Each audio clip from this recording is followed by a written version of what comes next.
आचार्य प्रशांत को मिली जान से मारने की धमकी।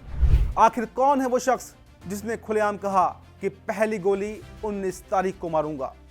वैसे तो ये बात बिल्कुल भी नई नहीं है कि किसी को जान से मारने की धमकी मिली हो। आजकल सोशल मीडिया के दौर में ऐसे मामले दिन प्रतिदिन बढ़ते ही जा रहे हैं। दरअसल आपको बता दें कि इस बार धमकी दी गई है जाने माने स्पिरिचुअल फिलोसोफर आचार्य प्रशांत को। अब आप चाहे उनके फॉलोअर्स हों या फिर ना हो, लेकिन सवाल यहाँ पर किसी एक व्यक्ति का नहीं है। सवाल है उस सोच का जो बात बात पर हिंसा पर उतर आती है। आचार्य प्रशांत वेदांत और आत्मज्ञान की बातें करते हैं। वो धर्म को अंधभक्ति की जगह समझने की बात करते हैं, लेकिन आजकल एक खतरनाक ट्रेंड बढ़ता जा रहा है। जैसे ही धर्म की बात आती है तो बहुत से लोग भड़क जाते हैं। तर्क की जगह वो गुस्सा हो जाते हैं और बहस की जगह धमकी देने लगते हैं। आइए आपको बताते हैं कि पूरा मामला क्या है। दरअसल हाल ही में भीमराव अंबेडकर की जयंती के मौके पर आचार्य प्रशांत ने दिल्ली के किरोड़ीमल कॉलेज में एक बड़ा बयान दिया। उन्होंने कहा कि अंबेडकर ने हिंदू समाज में सुधार की बहुत कोशिशें की, लेकिन अंत में वो निराश हो गए। उन्हें लगा कि बदलाव आसान नहीं है, लेकिन ये बात शायद कुछ लोगों को पसंद नहीं आई और इसी को लेकर उन्हें जान से मारने की धमकी तक दे दी गई। इसी के साथ चलिए आपको ये भी बताते हैं कि डॉक्टर अंबेडकर के बौद्ध धर्म अपनाने के पीछे की सबसे बड़ी वजह क्या थी। दरअसल उन्होंने अपने जीवन में बचपन से ही भेदभाव को झेला था। स्कूल में उन्हें अलग बैठाया जाता था, कुएं से पानी भरने तक की अनुमति नहीं होती थी और समाज में उन्हें बराबरी का दर्जा नहीं दिया जाता था।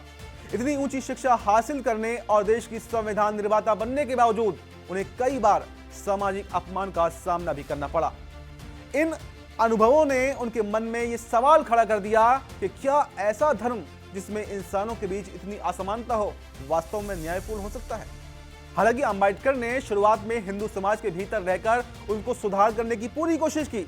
उन्होंने छुआछूत के खिलाफ आंदोलन चलाए, मंदिर प्रवेश के अधिकार के लिए संघर्ष किया और समाज को बराबरी की दिशा में ले जाने का पूरा प्रयास किया।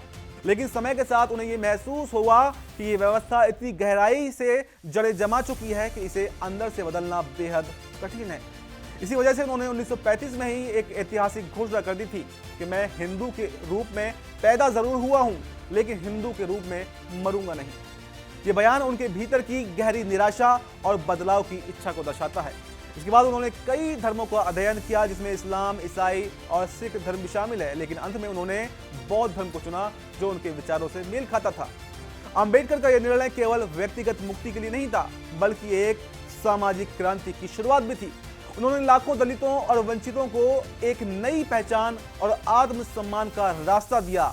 उनका मानना था कि जब तक समाज में बराबरी और सम्मान नहीं मिलेगा, तब तक असली स्वतंत्रता अधूरी रहेगी। इसलिए बौद्ध धर्म अपनाना उनके लिए सिर्फ धर्म बदलना नहीं था, बल्कि अन्याय के खिलाफ एक शांतिपूर्ण विद्रोह भी था। आज इतने सालों बाद भी आचार्य प्रशांत का अंबेडकर को समर्थन करना कुछ लोगों को बिल्कुल भी रास नहीं आया और बात इतनी चुप गई कि अब उनको भी सीधे जान से मारने की धमकी दे दी गई। अब यहाँ हमें खुद से एक सवाल पूछना होगा, क्या सच में धर्म इतना कमजोर है कि एक बयान से हिल जाए, या फिर हम ही इतने असुरक्षित हैं कि आलोचना हमें हमला लगने लगती है। सच यह है कि हमारे समाज में आज भी जाति व्यवस्था एक बड़ी हकीकत है। आप अपने आसपास ही देख लीजिए, इंटरकास्ट मैरिज आज भी आसान काम नहीं है। आज भी दलितों के मंदिर जाने पर रोक लगी हुई है। अगर हाल ही के वर्षों पर नजर डालें तो कई ऐसे मामले सामने आए हैं जहां पर दलितों को मंदिर में प्रवेश करने से रोका गया है या फिर उन्हें विरोध का सामना करना पड़ा है। उदाहरण के तौर पर 2023 में गुजरात के बनासकांठा जिले के एक गांव में दलित परिवार को मंदिर में पूजा करने से रोका गया। जब उन्होंने मंदिर में प्रवेश करने की कोशिश की तो गांव में कुछ लोगों ने इसका सीधे तौर पर विरोध किया, जिसके बाद में मामला पुलिस तक पहुंच गया। इसी तरह 2022-23 के दौरान उत्तर प्रदेश और राजस्थान के कुछ इलाकों में भी ऐसी खबरें सामने आई जहां पर दलितों के मंदिर में प्रवेश को लेकर विवाद हुआ। एक और चर्चित मामला तमिलनाडु से सामने आया, जहां पर कुछ गांवों में दलितों को मंदिर के अंदर जाने से रोका गया। बाद में प्रशासन को हस्तक्षेप करना पड़ा और पुलिस की मौजूदगी में मंदिर में प्रवेश कराया गया। ये कोई किताबी बातें नहीं हैं, ये ग्राउंड रियलिटी है। भीमराव अंबेडकर ने भी यही देखा था। उन्होंने सालों तक कोशिश की कि समाज बदले, लेकिन जब उन्हें लगा कि बदलाव नहीं हो रहा है, तब उन्होंने बौद्ध धर्म अपनाया था। उनका मकसद किसी धर्म को नीचा दिखाना नहीं था, बल्कि समानता की तलाश करना था। अब जब आचार्य प्रशांत ने यही ऐतिहासिक बात दोहराई है तो कुछ कट्टर लोग इस पर भड़क गए। मैं पूरे समाज की बात नहीं कर रहा हूं, कुछ कट्टर लोगों की बात कर रहा हूं। और ये पहली बार नहीं है कि उन्हें धमकियां मिली हो, इससे पहले भी कई बार उनके बयानों और वीडियोस को लेकर सोशल मीडिया पर विरोध हुआ है। उनके खिलाफ कैंपेन चले हैं और उन्हें ट्रोलिंग के साथ साथ अप्रत्यक्ष धमकियां भी मिलती रही हैं। ये सिर्फ एक व्यक्ति की बात नहीं है। आजकल सोशल मीडिया पर कोई भी अगर धर्म, राजनीति या फिर समाज पर सवाल उठाता है तो उसे ट्रोलिंग से लेकर जान से मारने की धमकी तक मिल जाती है। हाल के सालों में कई बड़े सेलिब्रिटी जैसे शाहरुख खान, सलमान खान, कपिल शर्मा और रणवीर सिंह को भी धमकी मिल चुकी है। इसके अलावा सिद्धू मूसेवाला और बाबा सिद्दीकी का केस तो आपको याद ही होगा। न सिर्फ जान से मारने की धमकी मिली बल्कि दिन दहाड़े गोलियों से भूनकर मार भी दिया गया। चलिए मुद्दे पर वापस लौटते हैं और बात करते हैं आचार्य प्रशांत की। वो लंबे समय से धर्म, जाति और सामाजिक ढांचे पर खुलकर बोलते रहे हैं। इसी वजह से वो अक्सर विवादों में भी रहते हैं। पिछले कुछ वर्षों में उन्हें कई बार सोशल मीडिया पर तीखी प्रतिक्रिया, ट्रोलिंग और अप्रत्यक्ष धमकियों का सामना करना पड़ा है। कई बार उनके वीडियोस के नीचे ऐसे कमेंट्स भी देखे गए हैं जिनमें हिंसक भाषा का इस्तेमाल किया गया है। लेकिन हालिया मामला इससे कहीं ज्यादा गंभीर माना जा रहा है क्योंकि इसमें खुले तौर पर गोली मारने जैसी बात कही गई है, जिसने इसे सीधे आपराधिक धमकी की श्रेणी में ला दिया है। अब अगर अन्य धर्मगुरुओं की बात करें तो हाल ही के समय में सबसे ज्यादा चर्चा जिस केस को लेकर हुई है वो है स्वामी अभिमुक्तेश्वरानंद का केस। उन्हें हाल ही में ऐसी धमकी मिली जिसमें कहा गया कि उनका अतीक अहमद जैसा मर्डर कर दिया जाएगा। यह बयान सीधे तौर पर एक बड़े गैंगस्टर मर्डर केस की ओर भी इशारा करता है, इसलिए इसे बेहद गंभीर मामला माना गया है। इस मामले में एफआईआर भी दर्ज की गई है और पुलिस ने जांच भी शुरू की है। ये केस इसलिए भी महत्वपूर्ण है क्योंकि इसमें सिर्फ ऑनलाइन ट्रोलिंग नहीं है बल्कि स्पष्ट और लक्षित जान से मारने की धमकी दी गई है, जिससे कानून व्यवस्था का मुद्दा भी सीधा खड़ा हो गया है। इसके अलावा कुछ अन्य धर्मगुरु और आध्यात्मिक व्यक्तित्व भी हाल ही में ऐसे मामलों का सामना कर चुके हैं। उदाहरण के तौर पर धीरेन्द्र कृष्ण शास्त्री के मामले को देख लीजिए, जो बागेश्वर धाम से जुड़े हुए हैं। उन्हें भी कई बार उनके बयानों को लेकर और उनके दावों को लेकर विरोध और धमकियों का सामना करना पड़ा है। हालांकि हर मामले में आधिकारिक शिकायत तो सामने नहीं आई है, लेकिन सार्वजनिक मंचों पर उनके खिलाफ आक्रामक प्रतिक्रियाएं जरूर देखने को मिली हैं। इसी तरह प्रेमानंद महाराज जैसे संतों के मामले में भी सोशल मीडिया पर विरोध और कभी कभी धमकी भरे कमेंट्स भी आते रहते हैं, खासकर जब उनके प्रवचन वायरल होते हैं और बड़े स्तर पर चर्चा में आते हैं।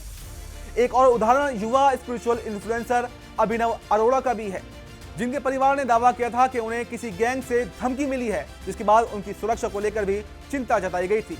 ये दिखाता है कि खतरा सिर्फ बड़े और स्थापित गुरुओं तक सीमित नहीं है बल्कि नए और उभरते हुए चेहरों तक भी ये पहुंच रहा है। इन सभी मामलों को जोड़कर अगर देखें तो पैटर्न साफ नजर आता है।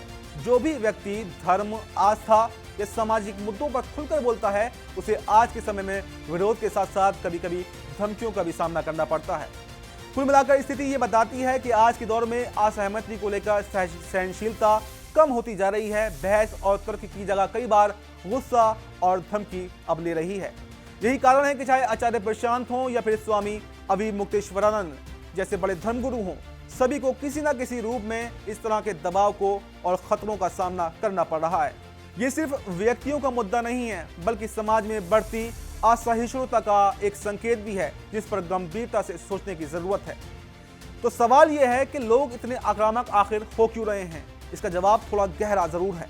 हर इंसान अपने अंदर एक साइकोलॉजिकल सिक्योरिटी चाहता है, एक सहारा, एक भरोसा, और कई बार लोग ये सहारा धर्म या किसी विचारधारा में ढूंढते हैं। और जब कोई उस विश्वास पर सवाल उठाता है तो उन्हें यह लगता है कि उनकी पूरी दुनिया ही हिल गई हो। इसी डर से एक गुस्सा पैदा होता है। लेकिन क्या इसका जवाब हिंसा है? बिल्कुल नहीं। महात्मा गांधी ने कहा था कि मैं हिंसा का विरोध करता हूं क्योंकि हिंसा से जो अच्छा दिखता है वो भी अंत में बुरा ही साबित होता है। जब आप हिंसा करते हैं तो आप सिर्फ नफरत बढ़ाते हैं, कोई समाधान नहीं होता है। अगर आपको किसी की बात से दिक्कत है तो बहस कीजिए, तर्क दीजिए, आप अपने विचार रखिए। यही एक सभ्य समाज की पहचान होती है। एक और जरूरी बात, कई लोग हिंदू धर्म को सिर्फ उसके बाहरी रूप से देखते हैं, लेकिन आप गहराई में जाएंगे, अगर आप वेदों का अध्ययन करेंगे, उपनिषदों को समझेंगे तो आपको एक अलग ही दर्शन देखने को मिलेगा, जहां पर जाति या भेदभाव का कोई भी जगह नहीं है। असली समस्या सही मायनों में धर्म में नहीं है बल्कि हमारी समझ और हमारे व्यवहार में है। और यही बात समझाने की कोशिश कई लोग करते हैं, चाहे वो आचार्य प्रशांत हो या फिर कोई और। अंत में बस एक सवाल, बस एक बात, अगर हम सच में अपने समाज को बेहतर बनाना चाहते हैं तो हमें सच से भागना नहीं चाहिए। हमें ये स्वीकार करना होगा कि समस्याएं हैं और फिर मिलकर उन्हें ठीक करना भी होगा। धर्म हमें जोड़ने के लिए है, कोई भी धर्म तोड़ने के लिए नहीं है। और अगर किसी की बात आपको गलत लगती है तो उसे गोली से नहीं बल्कि तर्क से जवाब दीजिए। आपको इस पूरे मुद्दे पर क्या कुछ कहना है? आपकी जो भी राय हो कमेंट बॉक्स में जरूर बताकर जाएं और हमें दीजिए इजाजत। नमस्कार।